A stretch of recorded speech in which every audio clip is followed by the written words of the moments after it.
긍휼이 풍성하시고 사랑과 은혜가 많으신 신실하신 아버지 하나님, 더운 날씨에도 저희를 잘 지켜주시고 무엇보다도 저희에게 하나님의 말씀을 향한 갈망을 부어넣어 주셔서 저희로 다시 하나님 앞에 약정한 이 시간에 나와 하나님의 말씀 앞에 서게 하신 것을 인해서 진심으로 고맙고 감사드립니다.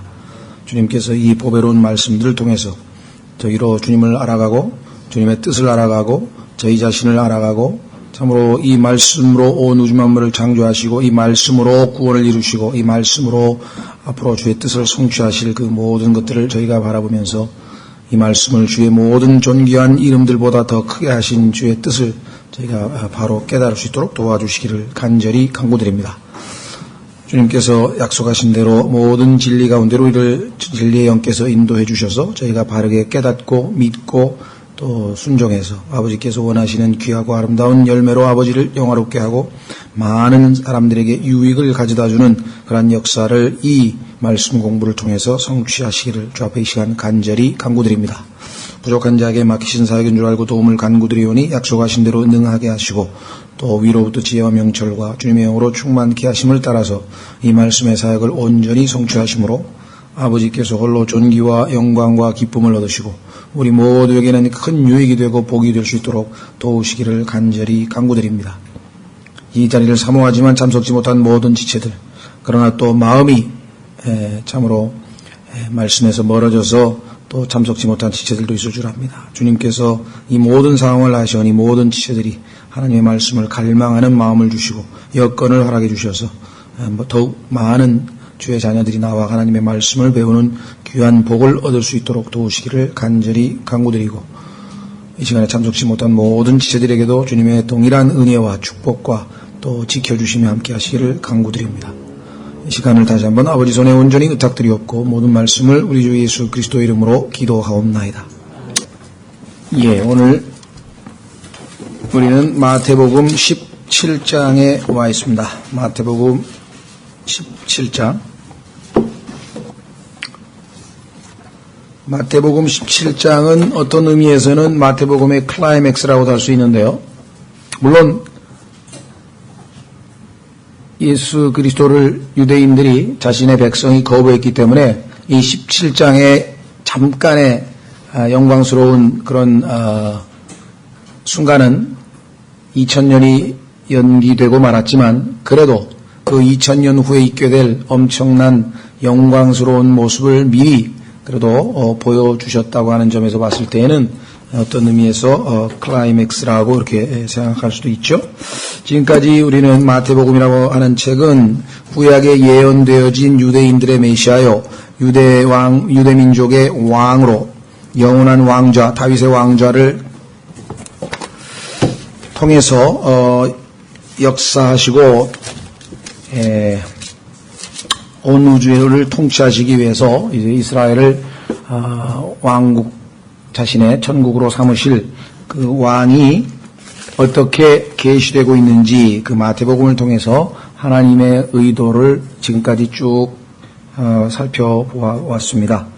그래서 1장서부터 시작해서 4장까지는 왕이 어떠하신 분인가를 계시했죠. 왕의 족보와 왕의 탄생과 왕의 선두주자인 침례인 요한과 왕의 침례와 왕이 시험을 당하고 그 다음에 권능을 입고 드디어 사역을 시작하는 장면.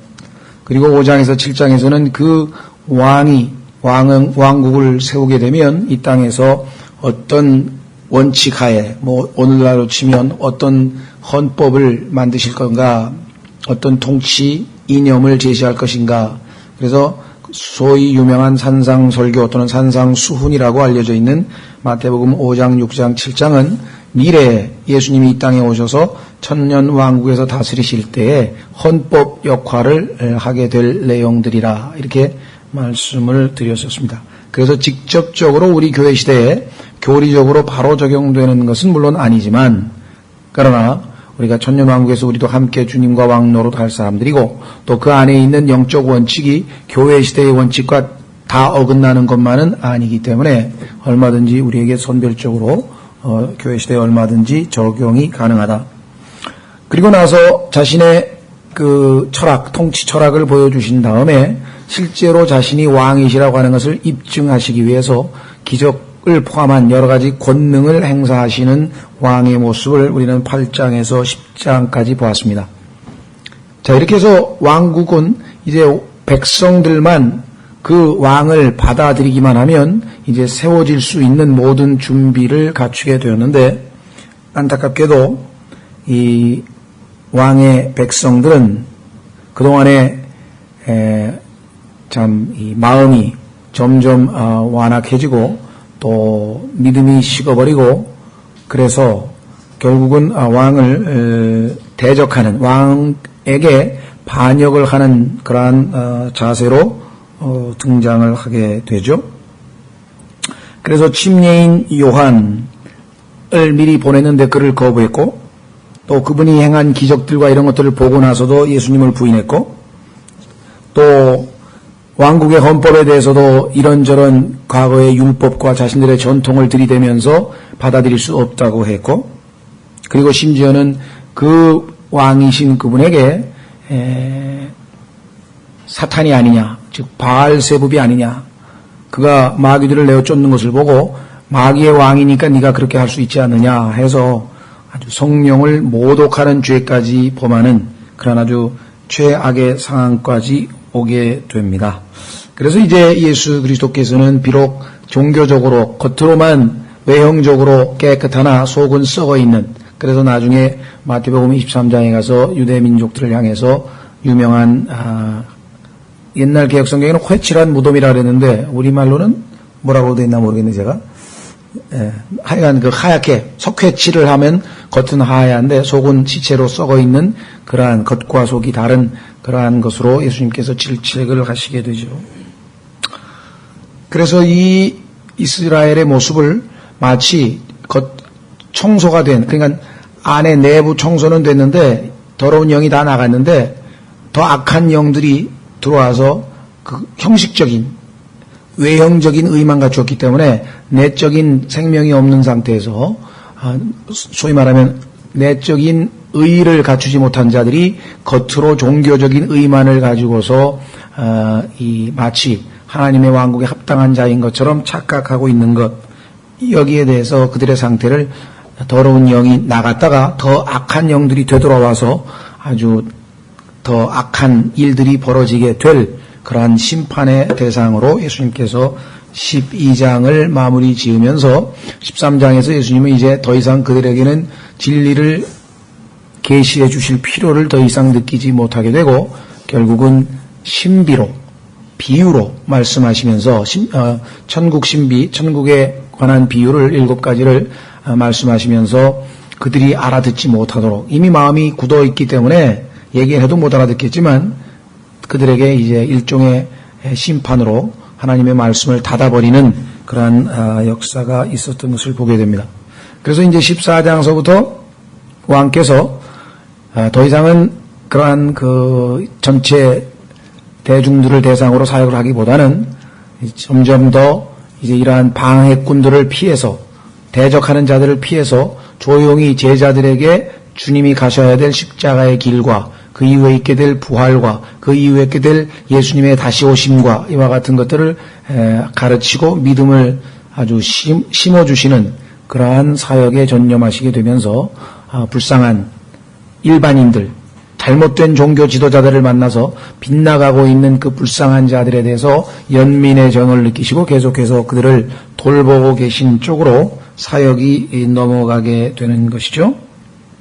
그래서 이제 유명한 그 가나안 여인에게, 즉 이제는 유대인들로부터 하나님의 경륜이 이제 이방인들로 넘어가게 될 것을 암시하는 여러 가지 일들이 나타나는데, 그것이 바로 이방인 페로 수니키아 여인, 페니키아 여인에게 가나안 여인의 그 기도를 응답하셔서 그의 딸인가요?를 아들인가 고쳐주는 치유의 역사를 일으키셨고, 그 다음에 16장에서는 지난 시간에 그 유명한 베드로의 고백을 근거로 해서 예수님께서 자신 위에 자신이 직접 자신의 모퉁이 돌로 해서 교회를 세우시겠다고 하는 엄청난 선언을 하셔서 이제 점점점 유대인들은 하나님으로부터 멀어져 가기 시작하고 이제 이방인들이 구원받은 자들로서 주님의 몸된 교회를 이루게 될 것을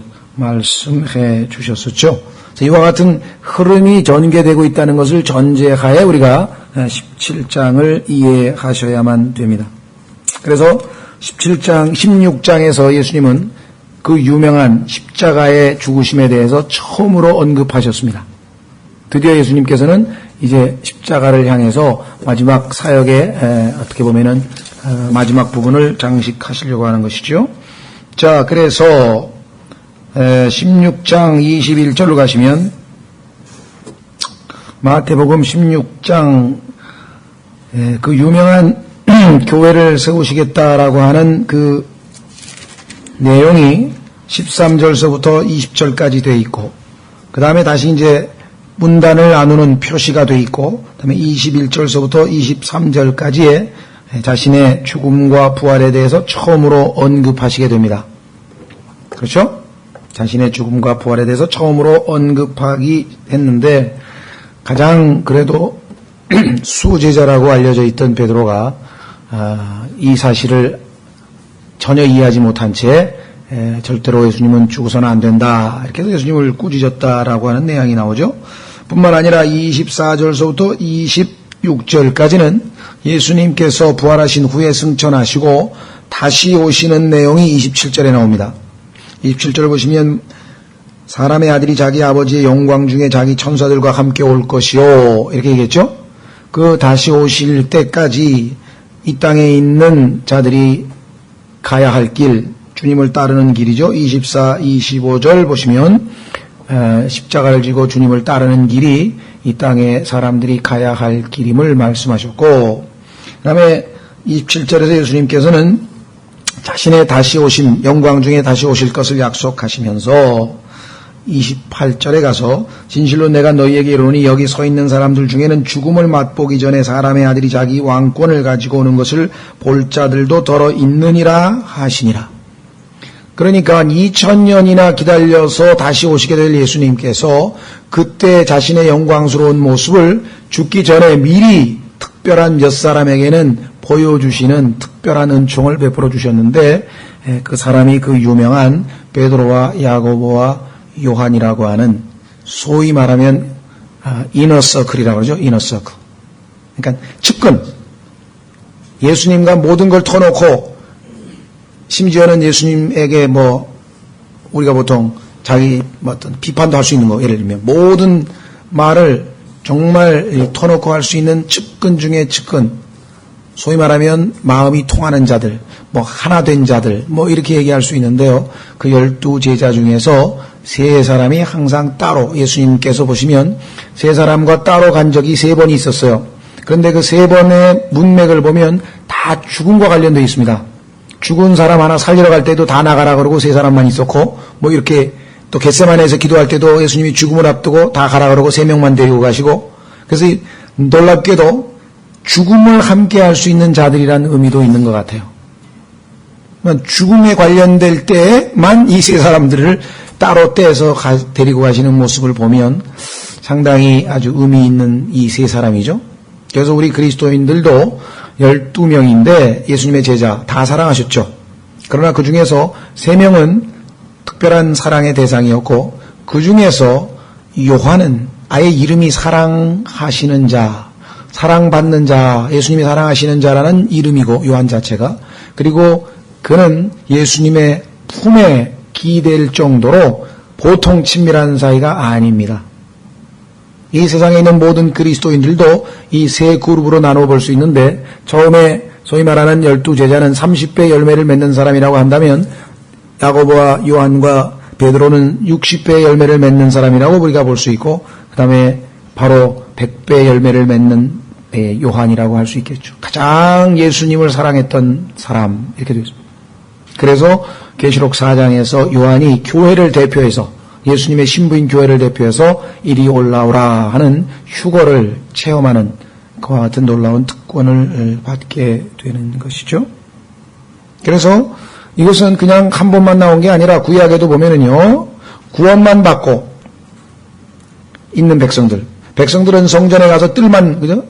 뜰에서 왔다 갔다 하는, 그 다음에 제사장이 있고 대제사장이 있어서 가장 하나님 앞에 제일 가까이 다가갈 수 있는 사람이 있는 것처럼, 이것은 우리가 영적으로 성장하면 성장할수록 점점점 한 걸음씩 더 가까이 가게 되고, 그렇게 될 때 더욱더 십자가의 의미를 알게 되겠죠. 구약에서도 신의 산을 접근할 때 하나님께서 금을 그어놓고 백성들은 여기까지만 와라. 금. 왜? 더 오면 백성들은 거룩하지 못한 부분이 많아서 거룩하신 하나님 앞에 그 위험 앞에 즉사할 수도 있다. 그 다음에는 여러분도 아시다시피 제사장들과 백성의 장로들, 영적 지도자들이 그 다음 단계로 왔. 그렇죠? 그 다음에 맨 마지막에는 아시다시피 모세와 여호수아만 하나님 앞에 딱 가는, 이렇게 됩니다. 그러니까 우리의 신앙생활은 주님과 더 밀접하게 가는 길인데, 이렇게 되는 것은 십자가를 더욱더 지고 가는 길이고, 그 맛을 알면 세상의 다른 어떤 것보다도 그것이 행복한 복된 신앙생활이다, 이거를 아는 거죠.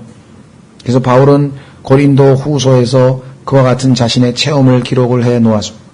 고린도 후서라고 하는 책은 사람들이 그 안에 있는 중요한 내용들을 어디서 들어서 보기는 보았는데 실제로는 잘 읽지 않는 책입니다. 왜냐하면은 가장 예수 그리스도를 잘 믿고 가장 순종을 잘하고 가장 건신을 하고 가장 십자가를 지고 모든 걸 다 포기하고 주님을 따랐던 바울인데, 가장 세상적으로 볼 때는 불행한 듯한 모습으로 나와 있다, 이 말이죠. 세상적 관점에서는. 하나님의 관점에서는 굉장히 풍요로운 삶을 살았고 행복한 삶을 살았지만, 세상 사람들이 볼 때에는 얼마나 많은 고생을 했는지 고린도 후서를 읽다 보면 어떻게 이렇게 살 수 있을까? 그게 답이죠.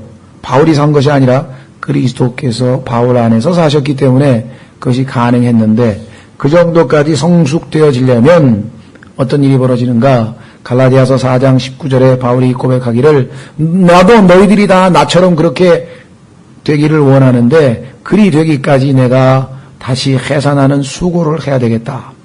너희를 낳아서 하나님의 자녀로 만들 때까지도 끊임없이 기도하고 애를 써서 내가 너희에게 복음을 전했지만, 그리스도께서 너희 안에 들어오신 것이 중요한 게 아니라 그리스도께서 너희 안에 형성되어지기까지. 형태가 나타나요. 씨앗은 처음에 땅에 묻히면 형태가 안 나타납니다. 자라납니다. 조금 싹 난 거, 그거 참의 형태 안 나타납니다. 그렇죠? 그래가지고 막 자라가지고 나중에 완전히 성숙해가지고 보니까 그 참의 그 별 볼 일 없는 조그만 씨앗이 그냥 큼득한 먹음직한 노란 이렇게 큰 참외가 되어지는 것을 볼 때서야 비로소 이거였구나. 여러분과 제 안에 그리스도께서 그렇게 형성되어져서 사람들이 우리를 보는 것이 아니라 우리를 통해서 그리스도를 보게 되는 그날, 물론 최종적인 완성은 예수 그리스도를 뵙게 되는 그날에 완성되겠지만, 그러나 우리의 순종여하에 따라서 주님께서는 이 땅에서 얼마든지 바울처럼 고린도 후서의 삶을 살아낼 수 있는 그러한 사람들로 우리를 만들어내실 수가 있다. 여기 이제 우리의 목표가 있는 것이죠. 자, 그래서 좀 앞에 이야기가 좀 길었는데요.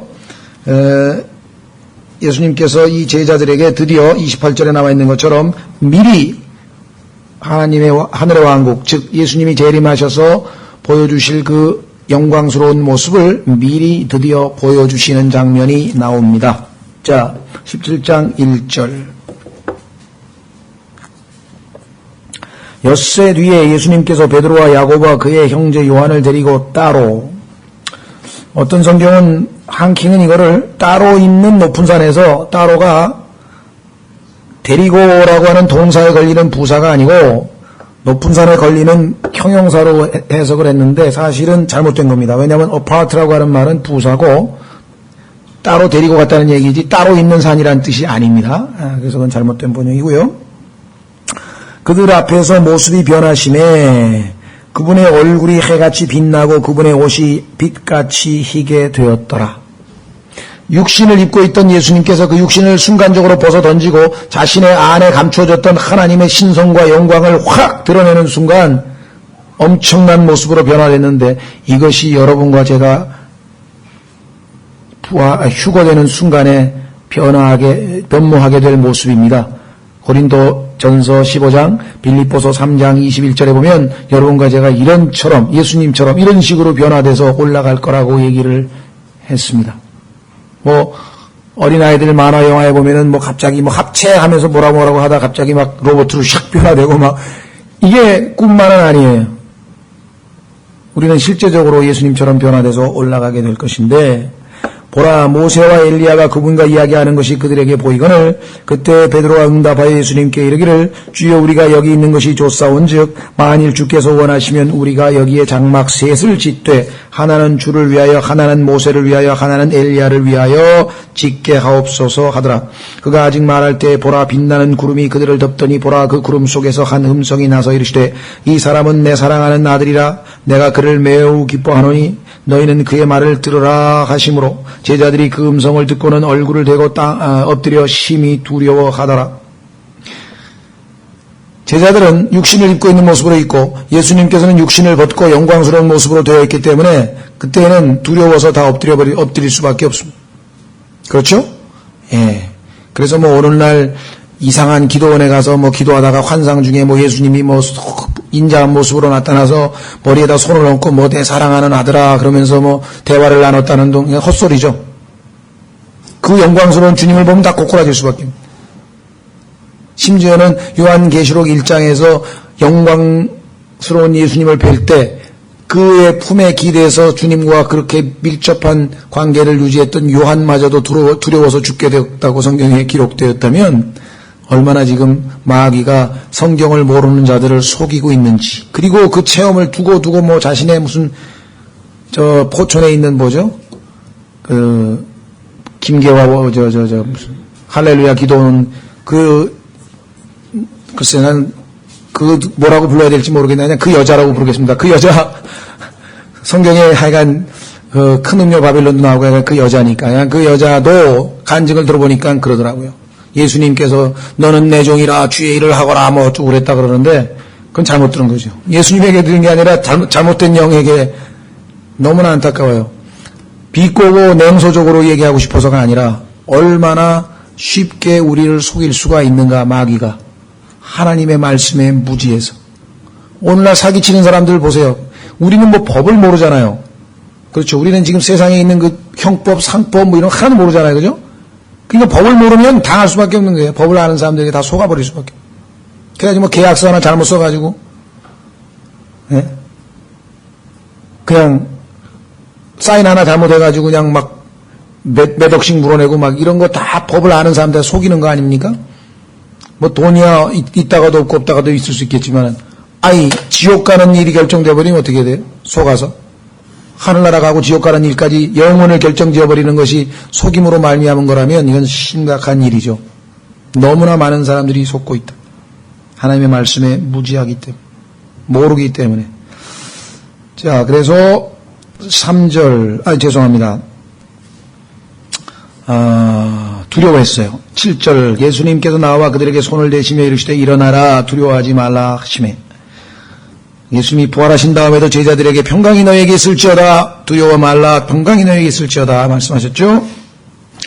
그들이 눈을 들어보니 예수님 외에는 아무도 보이지 아니하더라. 그들이 산에서 내려올 때 예수님께서 그들에게 명하여 이르시되 사람의 아들이 죽은 자들로부터, 중요합니다, 죽은 자들이 다시 일어날 때가 아니고 죽은 자들은 그대로 죽은 채로 지옥에 있는데 죽은 자들로부터 의 부활과 죽은 자들의 부활은 천년의 기간이 차이가 나고 다른 이야기입니다. 지난 토요일날 공부했듯이 다른 것은 달라야죠. 구분을 해야 된다. 이게. 구분을 안 하면 착각하면 혼동이 생기죠.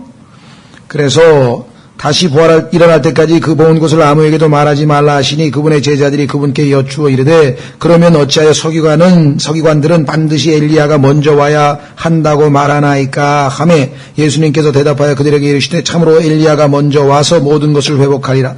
그러나 내가 너희에게 이르노니 엘리야가 이미 왔으되 그들이 그를 알지 못하고 자기들이 하고자 하는 것을 다 그에게 행하였도다. 사람의 아들도 그와 같이 그들에게 고난을 당하리라 하시매 그제야 제자들이 그분께서 자기들에게 침례자 요한에 대하여 말씀하신 줄을 깨달으니라. 이 구절만 가지고도 한 10시간은 성경 공부를 해야 될 것 같으네요. 어마어마하게 컴팩트해서 너무나 많은 핵심 정보들이 막 꽉. 그러나 우리가 또 그럴 수는 없고요.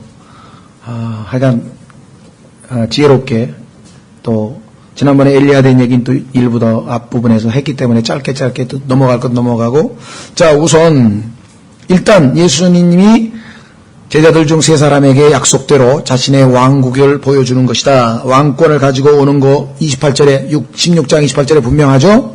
자, 그러면 실제적으로 예수님께서 어디에다 또 단서를 우리에게 제공하고 계시는가?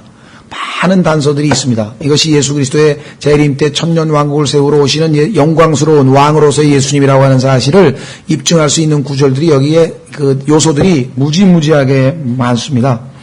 일단 첫 번째 단어 중에 엿새 뒤에라고 하는 말부터 한번 살펴보려고 합니다. 엿새 뒤에. 자, 엿새 뒤에는 어떤 의미냐?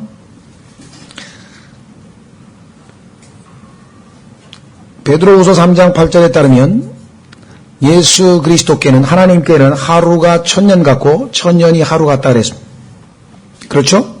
그렇다면 그 하나님의 경륜을 우리가 측정하는 그 단위로 예수님께서 엿새 뒤에라고 말씀하신 것은 6000년이라고 하는 사실을 우리가 확인해 볼 수가 있는데, 창세기 1장 3절에서 1장 1절과 1장 2절에 있었던 그 모든 어둠을 제거하고 빛이 있으라 하면서 새로운 창조, 재창조가 있었던 1장 3절서부터 시작해서 엿새간 모든 것을 다 창조하시고 7일째에 하나님께서 쉬셨죠.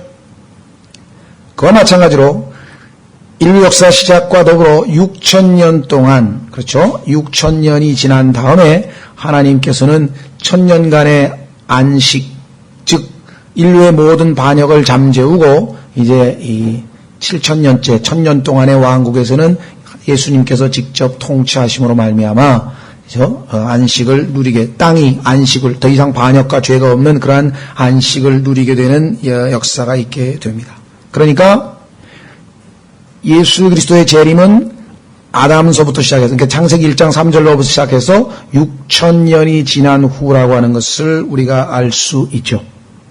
그러면 예수 그리스도께서 초림하신 것은 4000년이 지난 다음에, 지금으로부터 2000년 전이죠. 그러면 그 계산은 어셔라고 하는 그 한 형제님이 성경 창세기부터 모든 연수를 다 더해서 계산을 해 놓은 게 있고, 그 어셔의 연대기가 스코필드 주석 성경이라든가 이런 데에는 연대기가 다 나옵니다. 창세기 성경 피면 맨 위에 지금이 아담이 창세기 1장 3절서부터 2500년 이렇게 예를 들면 아브라함이 탄생, 아브라함 시대는 2000년, 그 다음에 모세는 1500년, 그죠? 예수 그리스도의 탄생은 아담서부터 4000년. 그래서 실제로 예수님의 초림이 4000년이 끝난 다음에 닷새째인데, 창세기 보니까 1장 20절에 닷새째에 생명이라고 하는 단어가 처음으로 등장합니다. 이게 성경은 그냥 쓰여진 책이 아니에요.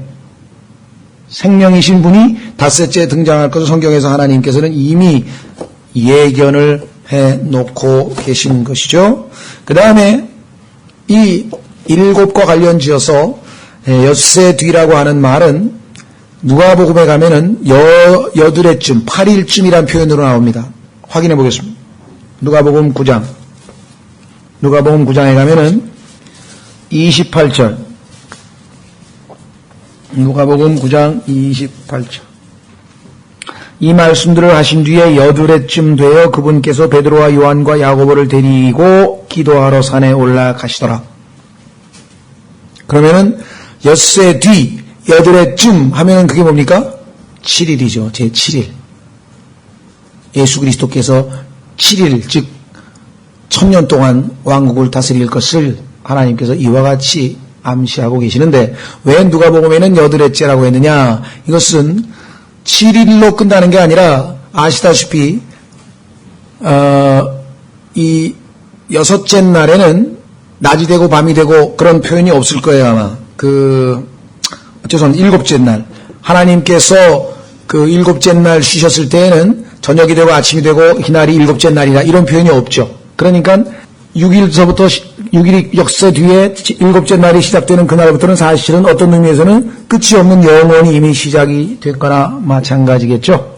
예, 그런 의미에서 8일은 8이라고 하는 숫자는 부활을 상징하는 숫자고 새로운 시작과 관련된 숫자에서 나왔고, 그 다음에 호세아서로 가면 이틀 뒤라고 하는 말이 나옵니다. 이틀 뒤. 호세아, 다니엘 다음이죠.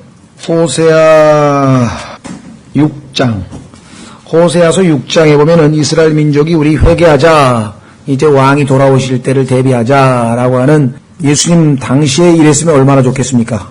그런데 자, 호세아서 6장에 보면 오라 우리가 주께로 돌아가자, 그분께서 우리를 찢으셨으나, 아시다시피 2000년 동안 이스라엘은 하나님의 징계의 손 아래 놓여 있어서 예수 그리스도를 십자가에 못 박아 죽인 그 대가를 2000년 동안 지금도 치르고 있는 중입니다. 그분께서 우리를 찢으셨으나 낫게 하시리라. 그분께서 우리를 치셨으나 싸매어 주시리라. 이틀 후에 그분께서 우리를 되살리시며. 왜 이틀 후입니까? 왕이신 이분이 오셨다가 거부당해서 가셨잖아요. 그러니까 창세기로 치면 엿새 뒤지만 예수님의 초림에서 가시고 난 다음부터 치면 이틀 뒤죠. 의미는 같은 의미죠. 그 다음에 셋째 날에 우리를 일으키시리니, 이틀 뒤면은 바로 셋째 날이 시작이 되는 거죠. 출애굽기에서 하나님께서 시내산에 내려올 때 셋째 날을 대비해서 너희는 너희 자신을 정결케 하라. 그 시내산에서 하나님께서 강림하신 것과 예수 그리스도께서 하늘에 있는 시내산에서 지구로 재림하시는 것은 예표로 작용하는 거라 이 말이죠. 그러니까 이 마태복음에 나오는 엿새 뒤라든가 여덟째 날이라든가 또 셋째 날이라든가 이틀 뒤라든가 그 다음에 뭐 일곱이라고 하는 숫자라든가 이런 건 전부 다 하나님의 마스터 플랜의 아주 기초적인 자료로서 등장하는 것이고요. 이 일곱에 대해서는 레위기 23장 25장에 보면은 7이라고 하는 숫자에 대해서 얼마나 자주 반복하고 있고 그것이 얼마나 큰 의미를 가지고 있는지 나와 있습니다. 그래서 관심 있는 분들은 레위기 23장, 25장 좀 테이블, 레위기 테이프 있으니까 한번 좀 들으시면 좋겠고요. 역시 계시록에서도 반복되어 나오는 일입니다. 자, 그래서 이제 천년왕국이 왕으로 예수님께서 자신이 등극하실 때의 모습을 보여주는 장면이 나옵니다. 자, 높은 산, 성경에 보면은 셋째 하늘에 예수님께서는 높은 산 시온산이 있죠.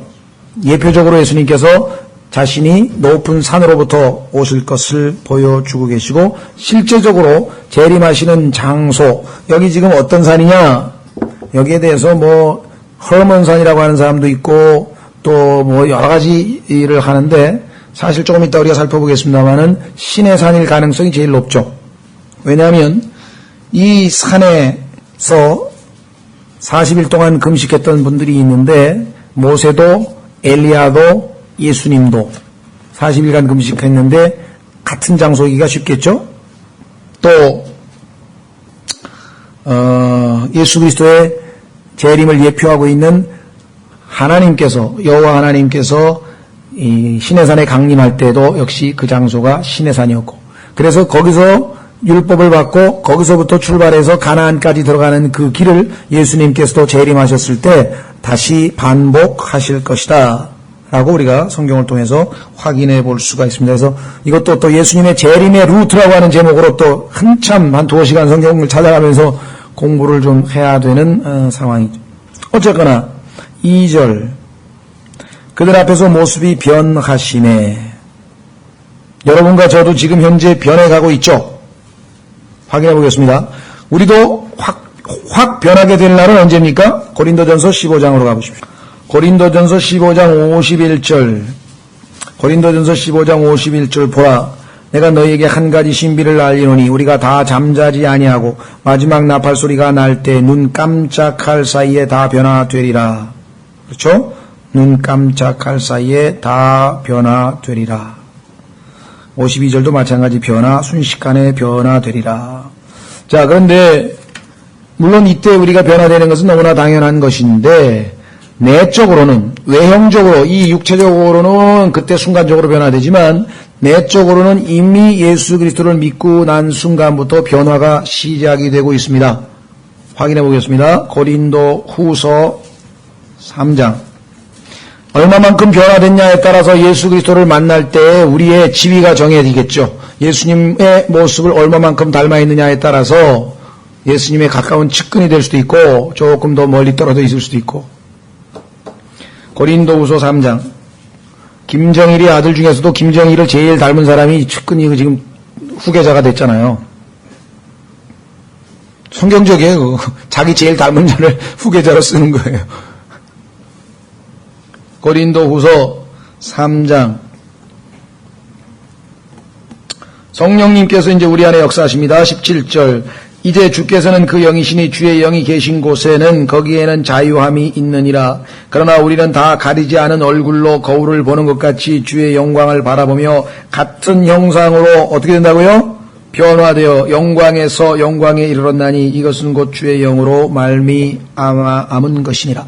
성령님께서 우리 안에 역사하는 만큼 우리도 점점점 예수 그리스도의 모습으로 변화되어질 것이고 궁극적으로는 우리의 몸도 완전히 변화되어서 예수 그리스도를 뵙게 될 것이다. 자, 다시 돌아오면 모습이 변하심에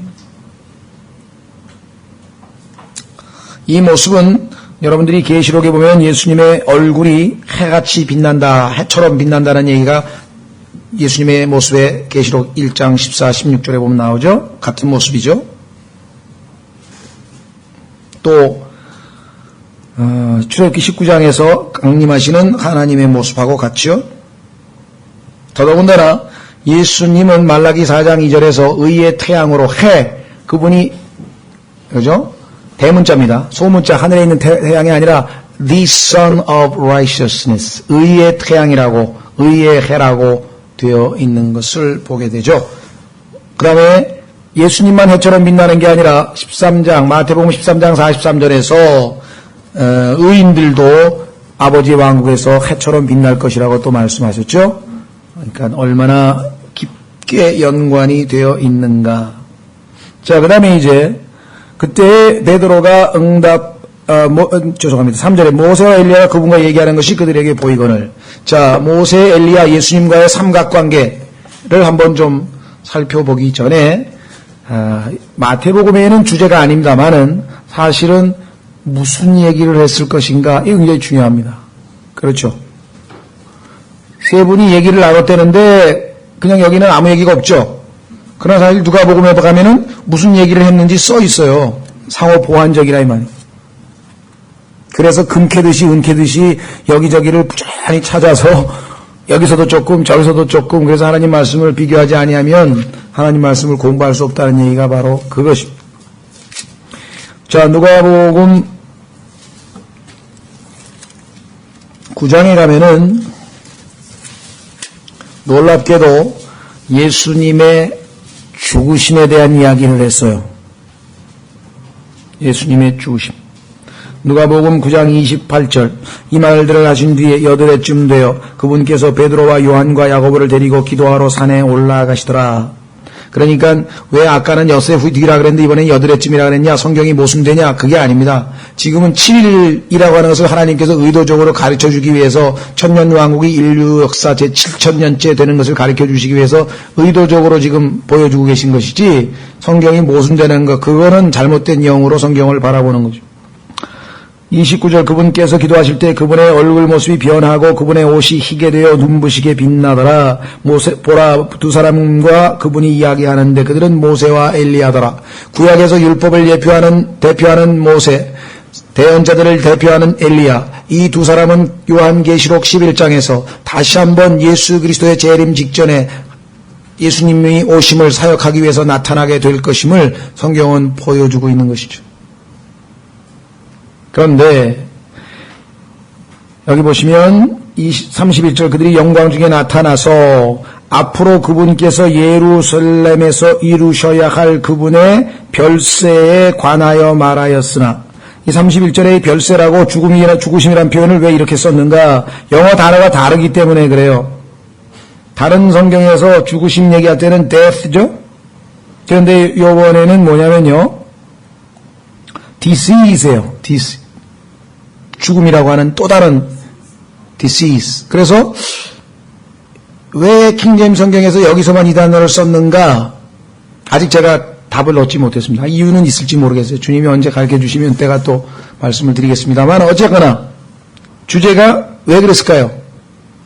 자, 모세도 엘리야도 비록 모세는 부활했고 엘리야는 죽지 않고 바로 승천했지만, 한 번 죽는 것은 사람들에게 정해진 것이고 그들에게는 그 후에 심판이 있다고, 이들은 다시 죽으러 계시록 11장에 내려옵니다. 그렇죠? 예. 그리고 모세는 2번 죽는 사람을 예표하게 돼요. 성경에 보니까 나인성 과부의 아들도 그랬고 나사로도 그랬고, 한 번 죽지 않고 2번 죽은 사람들이 있거든요. 죽었다가 예수님이 살리셨다가 다시 죽은 사람들이 있죠. 그런 사람을 대표하는 사람이 바로 모세입니다. 그 다음에 엘리야는 아시다시피 한 번도 죽지 않았던 사람을 대표하겠죠. 아니죠. 부활했다가 한 번 죽은 사람. 또 구약에서 보면은 에녹이라고 하는 사람은 아예 올라갔다가 한 번도 안 죽었죠. 그러니까 교회 시대에 죽지 않고 한 번도 죽지 않은 채로 예수 그리스도를 만나게 돼서 하늘로 가게 될 사람들을 또 예표하게 되고, 그래서 계시록에 나와 있는 그 두 증인을 만약에 에녹과 엘리야라도 하든가, 무슨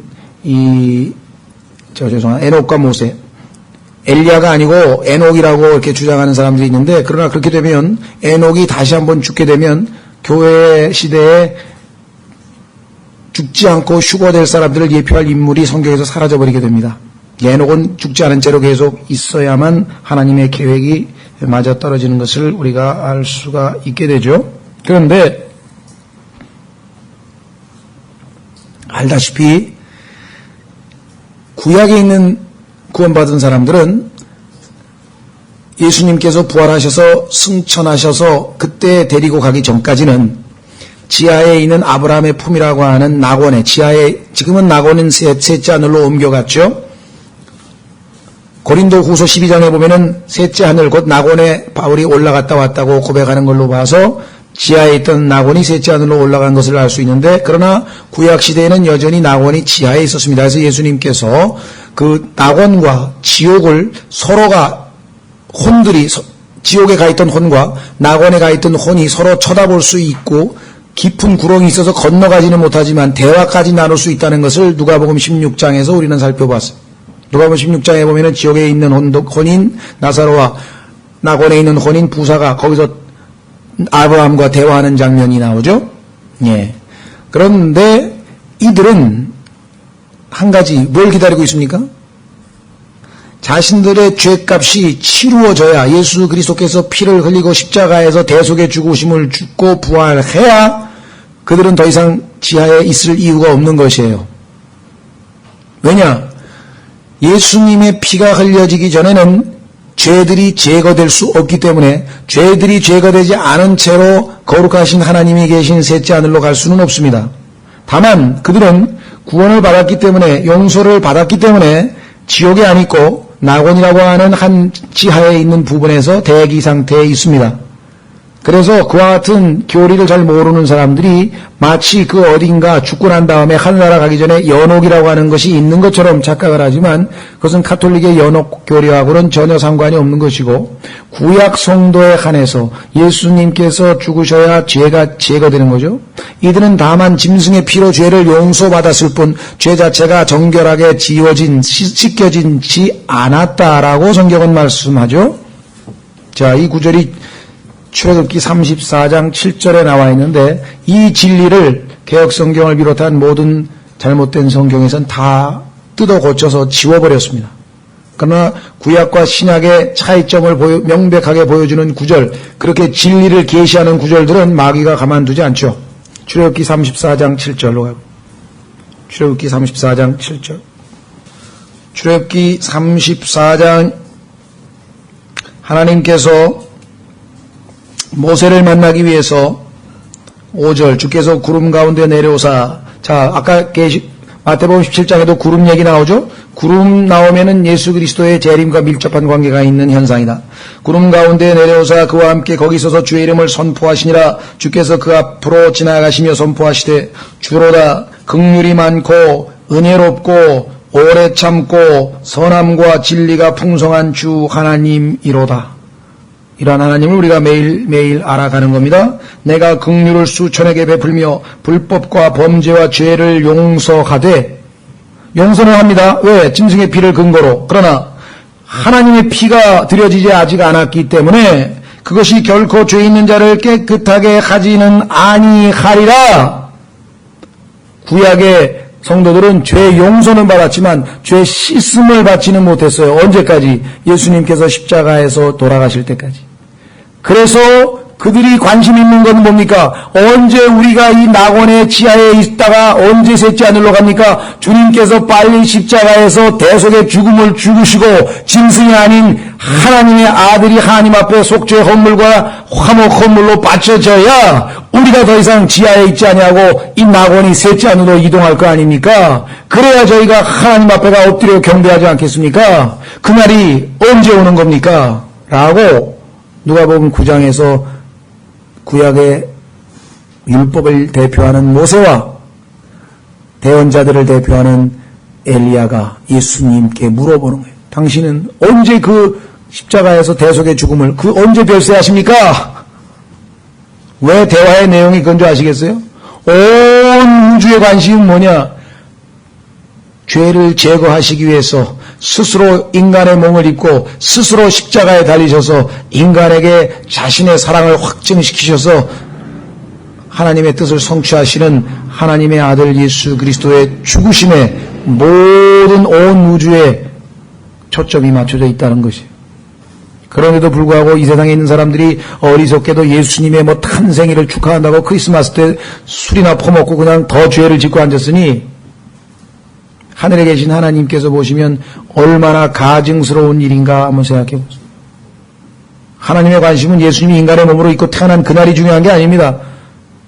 성경에 언제 태어났는지 써놓지도 않으셨어요. 왜? 이런 짓거리들 할까봐. 크리스마스 만들어서 이런 짓거리들 할까봐. 하나님께서는 관심이 뭐냐? 예수 그리스도의 죽으심. 그 죽으심이 없으면 하나님의 사랑을 보여줄 수 없어요. 그 죽으심이 없으면 하나님의 의의를 입증할 수도 없어요. 그 죽으심이 없으면 온 우주의 하나님의 계획이 성취될 수도 없어요. 그 죽으심이 없으면 모든 죄인들은 소망도 없어요. 그러니 그 영광스러운 순간에 대화의 주제가 바로 예수님의 죽으심이 될 수밖에 없는 것이 이해가 되냐면, 네? 놀랍죠? 그러나 오늘 우리가 마태복음에서 공부하는 내용은 예수님이 자신의 왕국의 왕으로 오시는 것에 초점이 맞춰져 있기 때문에 그 기록은 생략한 겁니다. 그러니까 각 복음마다 초점과 관심사항이 다 다른 거예요. 그래서 예수님은 하나 가지고 부족해서 4개의 복음서가 있어야 예수 그리스도에 대해서 어느 정도 하나님께서 계시하시고 싶은 것들을 계시하시는 겁니다. 자, 그래서 다시 우리는 마태복음 17장으로 와서 얘기하시는 것이 그들에게 보이거늘. 자, 그럼 모세와 엘리야 한번 보겠습니다. 아까 말씀드린 것처럼 모세도 엘리야도 예수님도 다 산에, 높은 산에 있었는데 그 산은 신의 산이고 그 산에서 40일 동안 3사람이 다 금식했고 그 3사람은 다 하나님 앞에 서 있는, 하나님 앞에, 하나님의 임재 앞에 서 있다고 성경에 기록되어 있고, 성경 구절도 좀 찾았으면 좋겠습니다만은 오늘은 시간이 없기 때문에 그냥 여러분들에게 정보만 드립니다. 이 셋은 모두 이스라엘에게 보내심을 받았어요. 하나님께서 이스라엘 민족을 위해서 모세를 보냈고 엘리야를 보냈고 예수님도 이스라엘을 위해서 보냈다고 성경에 기록되어 있죠. 이 3사람은 다 기적적으로 물을 건넜습니다. 모세는 홍해를 건넜고 엘리야는 요르단을 건넜고 예수님은 어디를 건넜습니까? 갈릴리 바다를 걸어오셨잖아요. 마태복음 14장에. 그렇죠? 그뿐만 아니라 그분은 이 우주를 덮고 있는 물을 통과해서 이제 가고 그 우주를 덮고 있는 물을 또 통과해서 내려오십니다. 그래서 구약의 예수님의 재림 때 바다 위를 걸으신다고 성경에 기록되어 있는 것이고 그 진짜 하늘에 있는 바다에 걷는 것을 예표하는 것이 이 땅의 갈릴리 바다에서 예수님의 재림의 모습을 보여주고 있는 것이죠.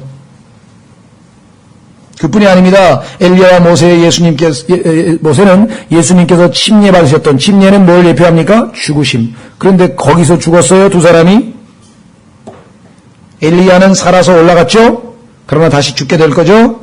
모세는 죽은 후에 올라갔어요? 자, 살아서 올라갔다가 다시 죽는 사람, 죽은 후에 부활했다가 다시 죽는 사람, 다 예표하기 위해서 하나님께서 정하신 인물들인데, 그렇죠? 그 다음에 모세, 엘리야, 예수님 이 세 사람은 다 후계자가 있었죠? 모세의 후계자 여호수아, 엘리야의 후계자 엘리사. 그러면 예수님의 후계자 누굽니까? 바울이죠. 어떻게 할 수 있습니까? 로마서 15장으로 가면. 추측해서 그냥 바울이겠지가 아니라 성경에서 바울이라고 써 있습니다. 로마서 15장.